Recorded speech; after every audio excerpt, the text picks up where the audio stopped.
Shegaon Shirdi ST बसमध्ये महिला प्रवाशाच्या बॅगेतील दागिने आणि रोकड चोरण्याचा प्रयत्न प्रवाशाच्या सतर्कतेमुळे हाणून पाडण्यात आला। मलकापूर शहर पोलिसांनी तातडीने कारवाई करत संशयित महिलांकडून चोरीचा मुद्देमाल जप्त केला। शेगावहून शिर्डीकडे जाणाऱ्या एसटी बसमध्ये महिला प्रवाशी अर्चना मधुकर उगले यांच्या बॅगेतील सोन्याचे दागिने आणि रोकड चोरण्याचा प्रयत्न काही महिलांनी केल्याची घटना घडली। बस मलकापूर येथील लक्ष्मीनगर परिसरात पोहोचताच संशयित महिला खाली उतरून एका वाहनात बसू लागल्या। त्यांच्या संशयास्पद हालचाली पाहून अर्चना उगले यांनी बॅग तपासली असता दागिने आणि रोकड चोरीला गेल्याचे लक्षात आले।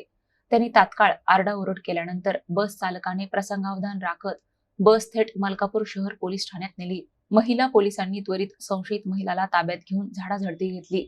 यावेळी चोरीस गेलेली सोन्याची पत्तापोत, सुमारे 4 ग्रॅम वजनाचे कानातले आणि 6,000 रुपयांची रोकड हस्तगत करण्यात आली।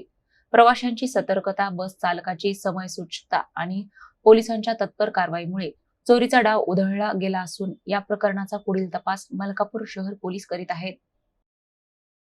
15 ग्रॅम पोत आणि 4 ग्रॅमचे कानातले आणि 6,000 रुपये लगेच उतरल्या। आमच्या उतरून गेल्या, त्यांनी बायपास जवळ गाडी उभी करायला लावली आणि पटापट उतरल्या आणि लगेच मी बॅग काढली रुमालासाठी, तर बघितलं तर तिच्यात काहीच नव्हतं।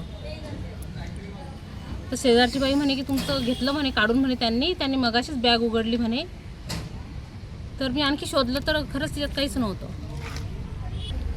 आम्ही तिथून कंडक्टरनी लगेच गाडी थांबवली इथं आणि ते म्हणाले लगेच तुम्ही जा आणि रिपोर्ट देऊन लगेच पकडून घेतील म्हणे ते।